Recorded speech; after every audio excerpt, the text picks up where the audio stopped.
Sure. I'm Phyllis Blumberg, and I am a Jewish activist. I am part of the Jewish Earth Alliance and lots of other organizations. I live in the Southeast Pennsylvania area, but I'm happy to be part of you people today. And as I was saying, I want to acknowledge all of the conference sponsors. I'm very impressed by the array of them, Jewish, secular, all kinds of different religious organizations, and it's really nice to be with all of you today. So we will be talking about living our values, how environmental sustainability is how we can be congruent with our values. This is the overview of the session. We are obviously a tiny crowd. If you'd like to ask a question, please ask the question. I will not be covering why fossil fuels are so bad. David Abel did a wonderful job of that, and I suspect that anybody coming to the session understands that, but we will be talking about why Jews must act to avert the climate crisis, because it is the existential threat impacting us and future generations. And then Martin and Jean get to pick which of the areas which you would like to cover: food, transportation, and travel, built environment, natural environment, and the stuff we buy. And we'll have time for one or two, depending on the discussion. And then we want to talk about collective action, questions and answers, and conclusion. So I'm going to skip over these slides. And we'll get to why it's important to us as Jews. And Nigel Savage, who was the founder of Adamah, but he just recently became the founder or the head of the Jewish Climate Trust, which is an amazing organization which is going to be giving money to Jewish organizations to do what we need to do, says it better than I could possibly say it. The American Jewish community has a responsibility to do more on climate, especially now, given the small window before it is too late. And then, given the current administration, actions and inactions of the US government cannot preclude us from acting. As Jews, we need to act through our collective behaviors and advocate for environmentally sustainable policies and legislation. So I just think this is an extremely impactful statement, and I wonder if you have any response to this. You know, in terms of Jewish text and Jewish writers, I've come across many of them, probably because, you know, it's a self-selected group, and I've been following the climate movement, but there are a lot of Jewish values in terms of, Shomer Adamah, in terms of Tikkun Olam, in terms of various other things that we're all guided by here. Yep, I totally agree with you, and we'll be talking about several of them today. So I am a member of a conservative synagogue, and I know the Reform movement and the Reconstructionist movement are also very active in this. But the Reform movement the conservative movement puts out what they call teshuvah, or responses on things. So in 2019, they put out a teshuvah on the mitzvah of environmental sustainability, and it was written by somebody who was actually on Zoom earlier today, and that was Nina Carden and her husband Avram Reisner. And this is what they're asking the conservative movement to consider. First of all, the urgency of the situation. We must inform ourselves. We must educate ourselves. We must talk about it with our friends, our family, and we must make decisions that align with the goals of sustainability. And to me, that's the most important one of them. Once you have that goal of sustainability, environmental sustainability, everything else becomes, how do this fit with the sustainability? It's what supplies we order, it's how we deal with food waste, it's even how we light our buildings. So everything falls in line with that. So they're asking synagogues to advocate for sustainable practices and to appoint somebody to hold that portfolio. And I'm happy to say that I missed the morning session because I was elected to the executive board of my synagogue this morning at our annual meeting, and I have that portfolio of design sustainability within my synagogue to try to educate everyone, not just the youth, but everybody on it, and to really be thinking about what we can be doing. I do not have the reform movement or the Reconstructionist movement responses on this, but they're very similar and they say the same things. But unfortunately, we're talking, but I don't think we're walking the walk. So Martin mentioned a few of the values that he has, and I'm just going to talk about some of the values that I have that really affirm why Jews must respond to the climate crisis. The first one is pekuach nefesh, saving a life. That once we know that there's something that causes harm, we are obligated to correct it.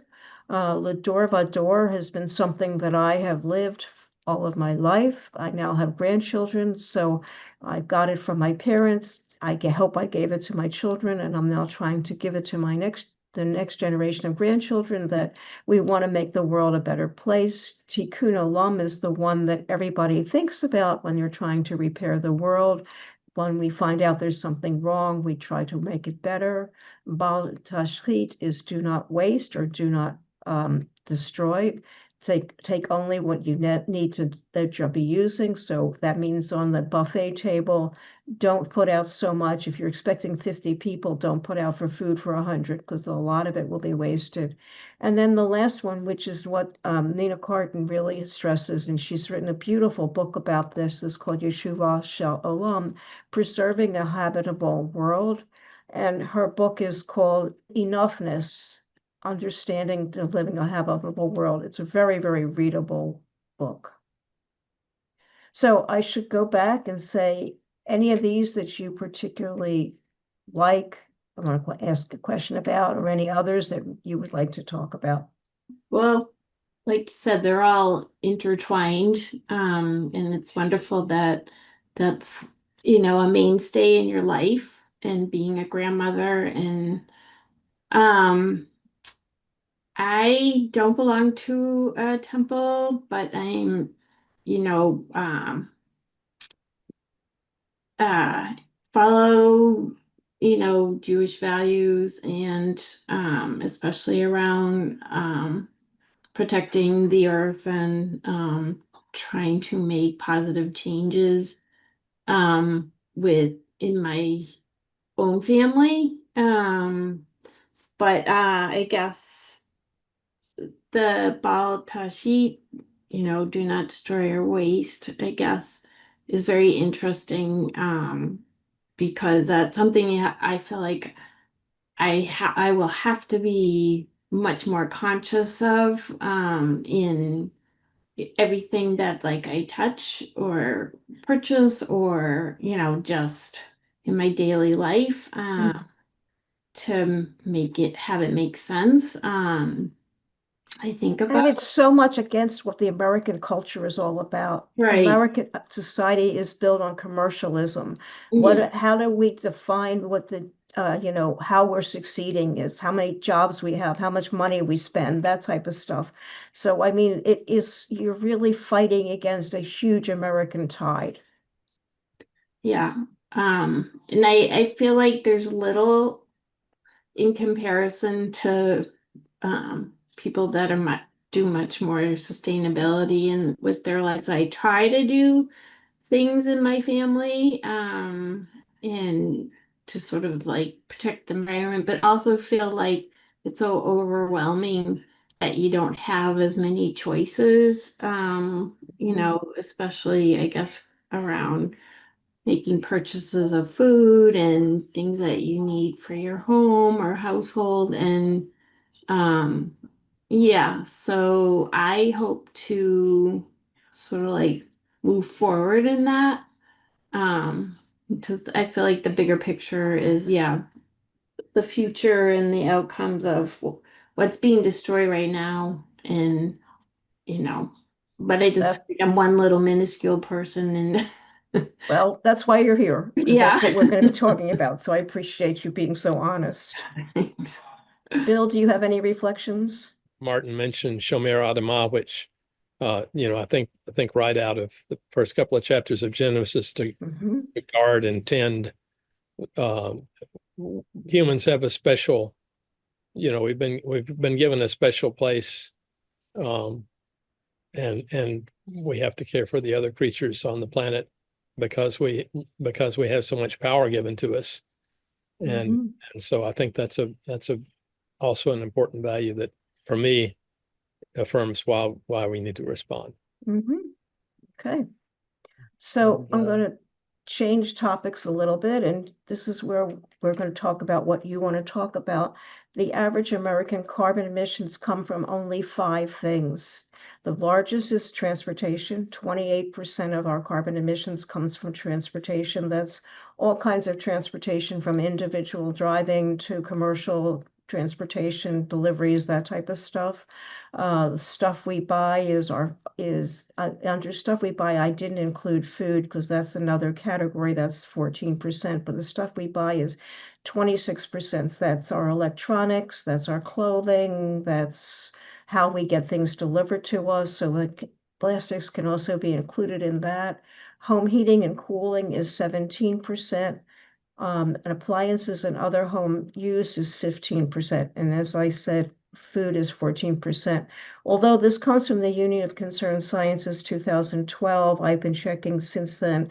It hasn't changed very much with all the stuff that we're trying to do to try to conserve. It's still about the same pie-shaped chart.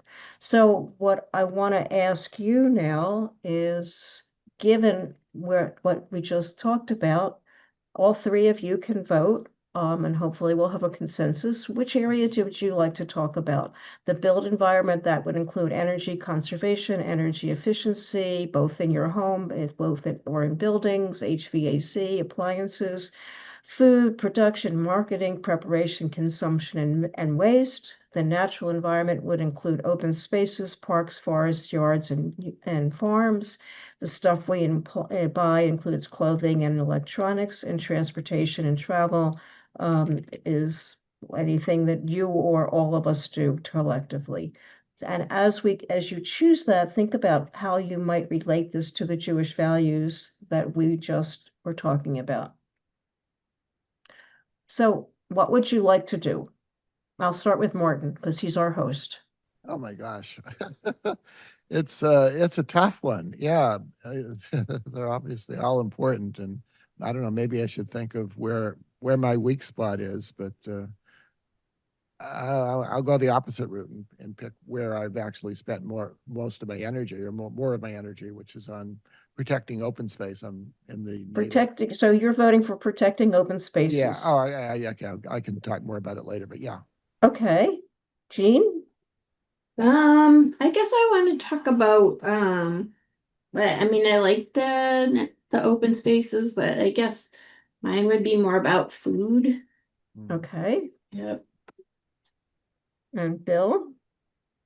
Well, I'm thinking about transportation and travel. I think about the difference between walkable neighborhoods and having a totally car-dominated culture. And I also think about I have neighbors who go 4 or 5 trips a year, and they go to Antarctica and report back how everything's the ice is melting and all that. And there's a disconnect there that I don't want to judge anybody. I like to travel myself. I've crossed the ocean about 5 times since I retired 10 years ago, 4 times maybe.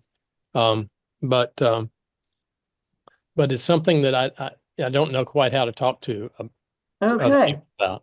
So I think we can cover all 3 of them: food, open spaces, and transportation and travel. And we'll start with food. 14% of what Americans use, electricity that we use, has to do with food.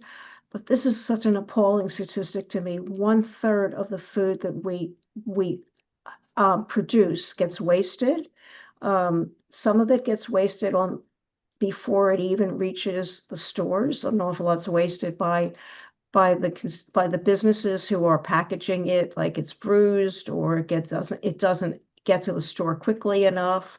But an awful lot of it gets wasted by individuals, and particularly families with small children waste so much food. And I am going to call out my family that lives in Framingham because I was up there and I was absolutely appalled at the food waste that they have. So I went out and bought a book that I plan to give them the next time on what is waste, because they just waste so much food.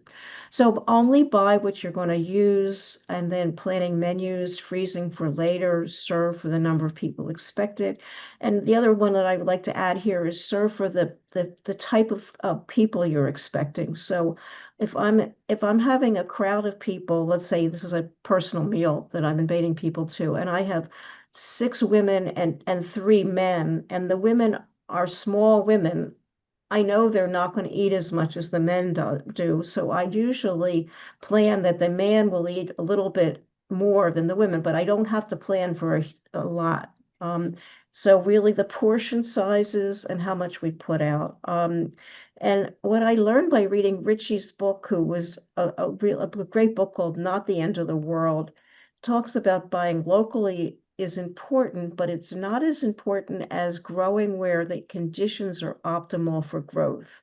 So her point is, if you live in the Massachusetts area, don't try growing citrus fruits, and because you're going to be putting an awful lot of money and time into something that you can't grow very well there.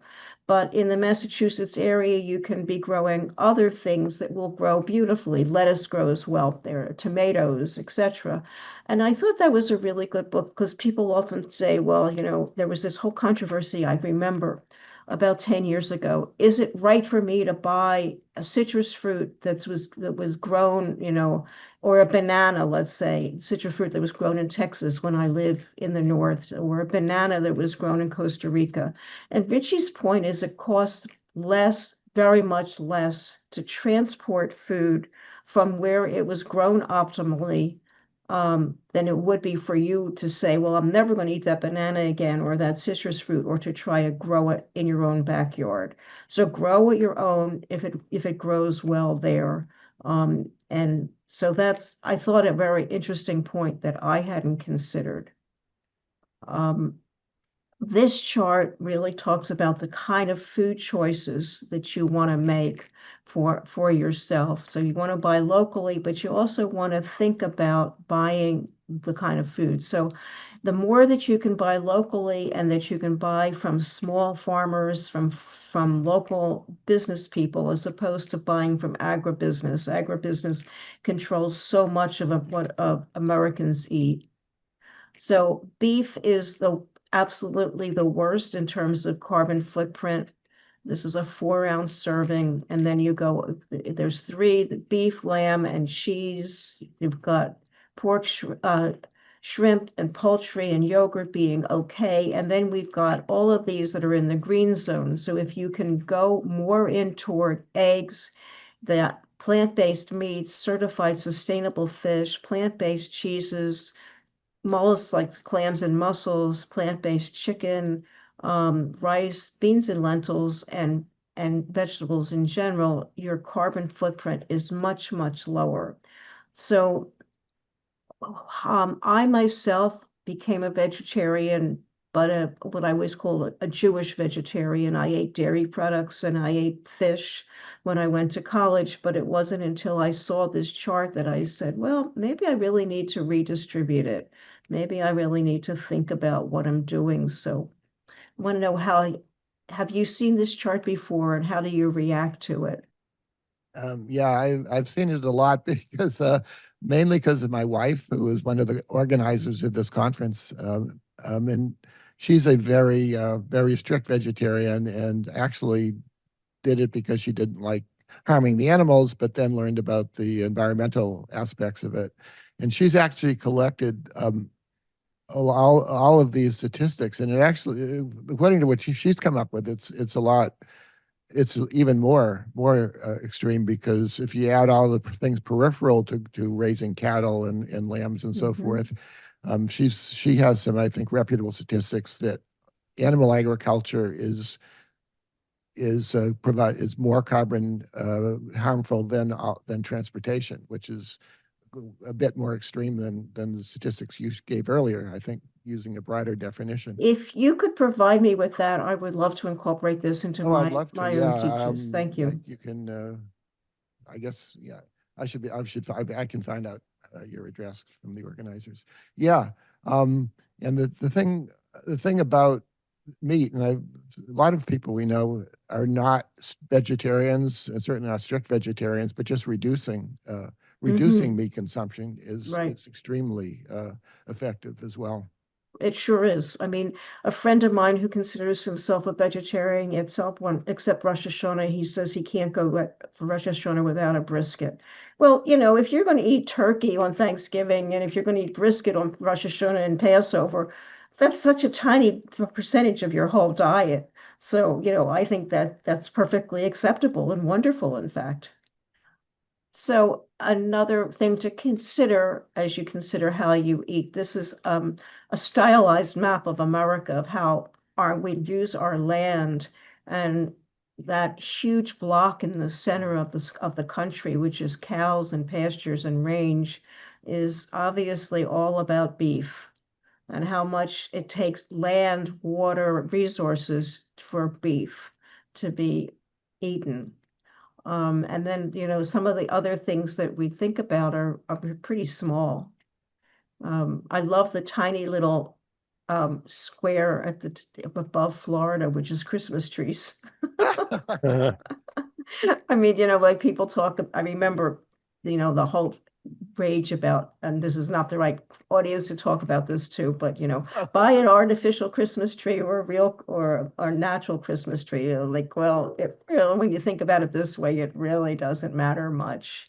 And what I found interesting in this chart is also how much, how little there is for, I mean, if you take that cow and pasture and then you add the feed, livestock feed, so you're adding more than that. And then just look at the tiny little area for the food we eat, which is, that square that's below the Great Lakes. So the food we eat would be the vegetables and the fruits. I think that, yeah, I've seen this as well, and so it's affecting not only carbon emission, but the amount of tree cover that we have to replenish our atmosphere, our oxygen. So the trees are equally as important for the environment. Yeah. And I'm wondering whether that wheat exports is going to be, whether all those farmers that produce wheat, whether they're reconsidering what they're going to be planting, since unfortunately they're not going to be exporting as much. I also like that barley and beer get its own little square. Very interesting to me. I could spend a long time looking at this and saying, that's an interesting idea. And so any other questions about the food we eat and any ideas about trying to reduce the food or be more ecologically minded or sustainable minded in our eating practices? Well, I mean, I just would say there's the whole piece about composting and so that's a good way to look at your waste of food rather than throwing it in the trash. It's something that my family does, where we have a collection program that we belong to that picks up once a week, and Black Earth. Black Earth, yeah, that's what I Yeah. meant. Yeah. And kind of pushes for, maximizing a local town for like Natick for getting, rebates and whatnot. So I think, I don't know if it's just to make us feel better, but I know that compost is really good for, growing things as well. Trying to grow your own vegetables or fruits. This probably comes under a different section, like the stuff we buy, but I think the besides looking at what your diet's supposed to be to health wise, and what's recommended, not recommended, as well as, the carbon emission part of it is important. How you're raised in your family, Mm-hmm. what age you are now, or what age, are those kind of eating habits get developed earlier based on what your family is eating. And so I think it's harder to educate. There isn't enough education, I think, around us for young people. Unless it's presented to them, and having an opportunity to learn about it more, because I work with young kids, and I also, some of the other staff and teachers I work with are younger and they have young families, and it's hard to hear them throw away so much stuff and the stuff that they buy and whatnot, and that because they have like 3 or 4 kids in their family, you know, sitting down at the table and cooking and all that, what's easier, or takeout or whatnot. And so that's another whole big, carbon emission in itself, just all Yep. that goes into Takeout. that. Yeah, the plastics in the takeout, and if you get DoorDash or something like that, then the car has to come from the store to you. Right. Yeah, yeah, no Yeah. question about that. Well, I want to move on, but these are Yeah. just food for thought to the natural open environment, and this includes commercial land use, agriculture, private land use, open parks and spaces, and forests. So a question for you, what crop uses the most water and fertilizer in America? Like corn to feed cattle or pigs or whatever. I don't know if that's the Other answer. guesses? Lawns, since that's Ooh. what you got a picture of. Good I point. don't know. Private land use. So yeah, I'm gonna guess grass. Jean? I guess your backyard.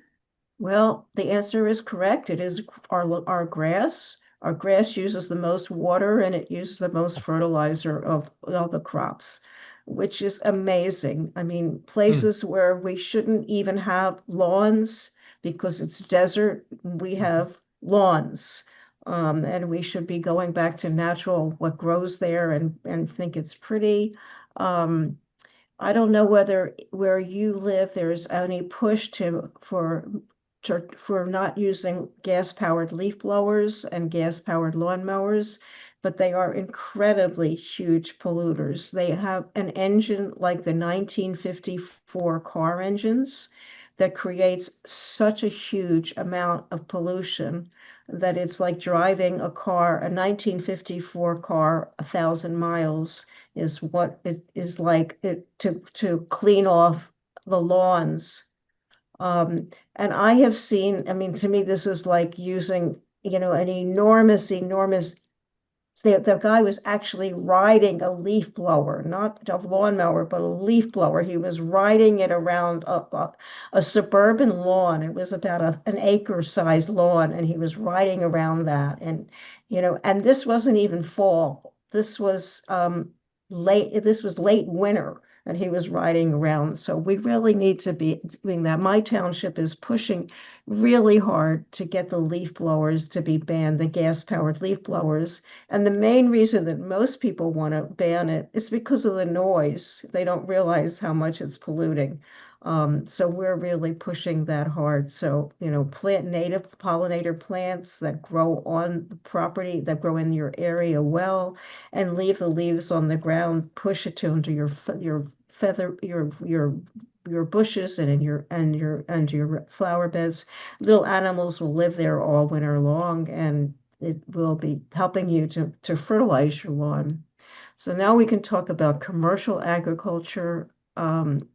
Nitrogen fertilizer can can account for 50% of our commercial energy use. There is so much over fertilizing that's taking place. And as people buy more organic or they buy more stuff that's produced in small farms as opposed to these really incredibly huge farms, we can save so much that's much more sustainable. Anything else people like to cover with open lands and things? What else? Martin, Well, you look actually, like you're ready to talk. I should put a bit of my experience in what we've done in Natick forward, which is kind of solves several problems at once, if it works, which is a lot of this is both the lawn issue and the loss of open space and the loss of trees are all driven by these huge lot sizes for houses. So people think they need a 1 acre lot to build a house. Some towns require it, in fact. There's a big move in Massachusetts to get more like 16 houses per lot, per acre, I mean, with multifamily or even just close, maybe not 16 single-family houses, but at least four or so single-family houses. So we've done a lot with zoning in our town, Natick, and Massachusetts is actually pushing for high-density zoning, which means much smaller lots per unit, much smaller, and basically more open space left over. And our committee in Natick has also helped formulate a cluster development for one of our large developments where the house lots were half the size and 50% of the land in the development is meadows or forest. So transportation and travel is the last section I want to talk about. Trying to minimize driving and flying as much as you can.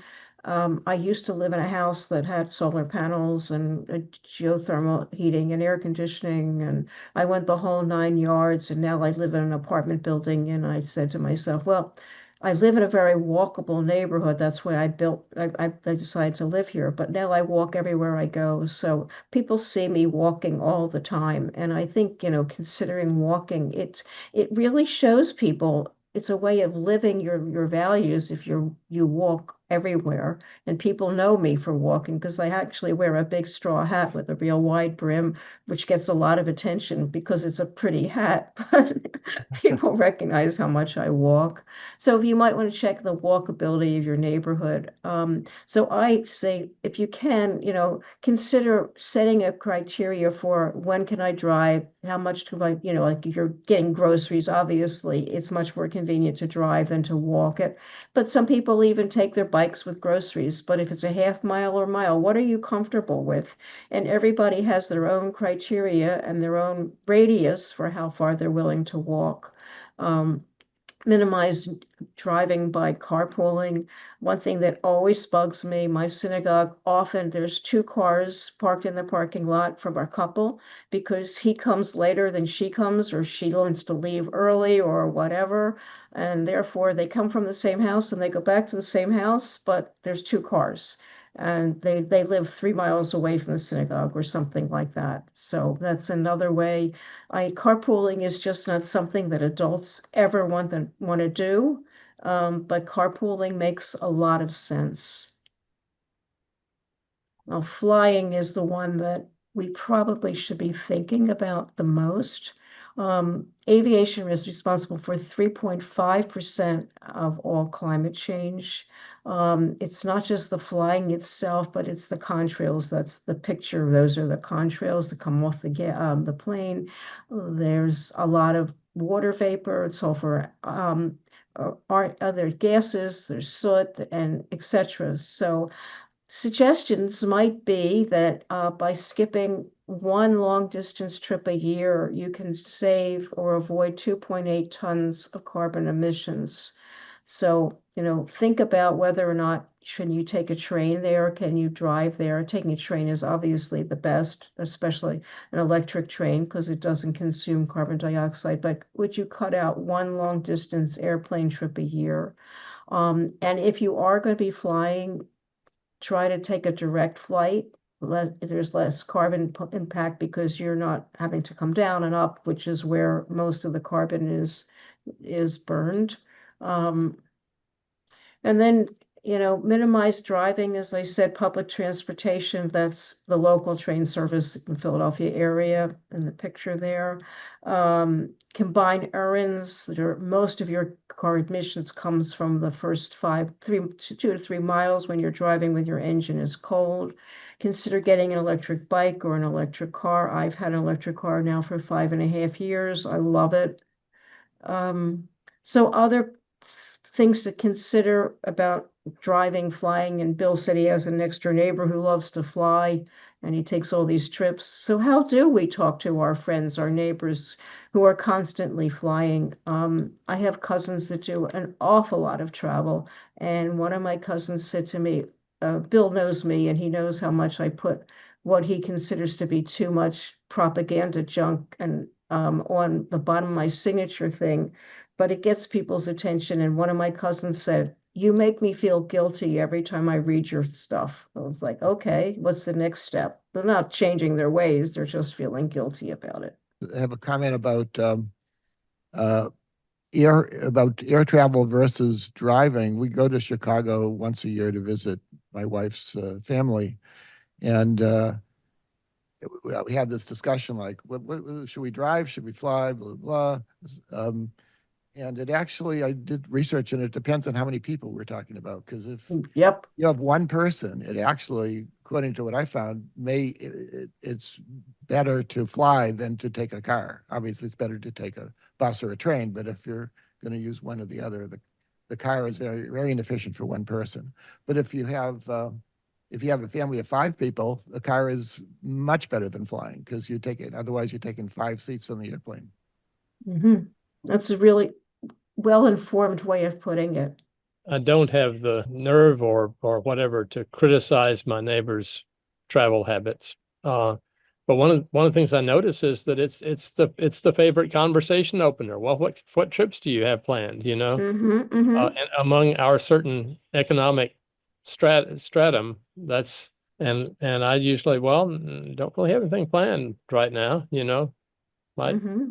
might drive to Nashville this next week. You know, I think it's just indicative. It's just like people sit and idle their cars as a matter of habit now. It used to, like, there was a period when you thought, when not everybody did that, and now people just do that, and it doesn't cross their mind. Things just don't Mhm. cross people's Mhm. minds, Mm-hmm. you know. And I don't know. I guess I could put long stuff at the bottom of my emails too, but I I don't have an answer. And you don't want to alienate people that you want to interact with, and it's very hard. Yeah. Personally, I think one way of doing it is just having, when people say, "Do you have any travel plans?" and you say, Mhm. "No, I don't," or just say, "Well, I try to live with fewer airplane trips a year. I have this Yeah. rule, one airplane trip a year, and therefore it's got to be like one very special trip." Yeah. Um, Yeah. Yeah. and I mean, I have lots of people talk about cruises all the time, and Mhm. I find it much easier when people say, "Have you ever taken a cruise?" Well, I always say no, and I have no desire to take one. And I can say very easily, without it sounding like I'm judgmental, I think a Yeah. cruise ship is a petri dish for disease. Yeah. Because every time anybody I know who comes home from a cruise, they had COVID for a couple of years, they get flu, and that people will say they'll accept that. But if I Mhm. say, I also know that cruises are terribly environmentally bad for the ocean, they pollute a lot. That sounds much more judgmental to me. And I don't Yeah. think people would take that as well as just making the comment that cruises are petri dishes for disease. Isn't that weird? Why they would accept one and not the other? Hmm. So, I mean, I agree with you. This is something, and that's why I walk as much as I do. It's a way of saying, Yeah. Yeah. people see me walking. Yeah. I walk, my range for transportation is 3 miles, which it's much more than most people would have, but I can do 3 miles. Mhm. I take public transportation, and I don't particularly like going in town unless I'm taking public transportation, and people know that about me. And I Mhm. guess, but it is a tough thing to, I mean, how do I say to my cousins who I love and want to spend the rest of my Rosh Hashanahs and Passovers with, "Oh no, I don't approve of your travels." Yeah. Yeah. This is a pretty sophisticated crowd, but I'm wondering, did you learn anything new, or did you relate anything to this to your Jewish values or principles? It's kind of funny because I've heard it all before, but do I think about it every time I make one of these decisions? I think it's good to be reminded of it. Well, And thank you. just like eating, you should have intentionality Mhm. with things that you do, and it's something I got to be reminded of a lot. Well, that was so nicely put. Thank you. Yeah. So now I want to change gears to what I think is even more important, even though it's very important for us to think about individual things. It's a systemic problem. Climate change is so much larger than any one of us. And so systemic problems demand systemic solutions. So even if we put all of our individual behaviors together, it still isn't enough. Um, and that's somewhat comforting when you're taking that airplane trip to say, okay, I'm doing this, or whatever. I'm doing something that it's not exactly in line with it. But to me, there's three pillars of climate action, and this is where I spend so much of my efforts. The first is leveraging corporate responsibilities. So it's talking to the banks about why are they investing in fossil fuels. It's talking to corporations to try to get them to use more sustainable products, to use more, to buy a fleet a fleet for delivery that's more sustainable. It's all of those things. And then the one that is, I think, becoming super, super important given our administration is leverage for public policy. And Bill and I work on Jewish Earth Alliance, and that's what we do is we leverage for public policy quite a bit. And I'll talk about that. And then the third one is personal responsibility, and that's what we talked about here. And personal responsibility gives you credibility when you're interacting with decision makers. I mean, I think when I can go to a corporation and can say, I no longer invest in fossil fuels, I have moved all of my money out of fossil fuel companies or companies that support fossil fuels, my investments, I live an extremely green life, I own an electric car. I think that gives me some personal credibility when I talk to decision makers. Like, I'm living this life, but I need to continue talking about it. We are all Jewish consumers, and we want to go to becoming Jewish climate citizens, taking individual and collective actions. So important actions to take. Voting is super important. Working with organizations. I heard somebody say recently, if you don't know what to do, join a group. And I just want to give a little plug to the Jewish Earth Alliance because they asked me to do so. So we lobby twice a year. We'll be lobbying again our U.S. senators June 23rd. It's easy to do. We're looking for Massachusetts people. They're very easy to lobby with, but they need to be told we support them, we like them, and we know what we're doing. And then we have monthly actions where we pick up a different topic every single month. And that's it. Questions or Right. comments? Thank you. This was really great, and appreciate your time and your effort that you put towards this. Thank you. Yes, it was very nicely organized, and it actually turned out to work very nicely with this small, intimate group. Yeah, it does. So thank you, and hope to see you again soon. Thanks, Mark, Thanks. for volunteering and helping make this thing happen.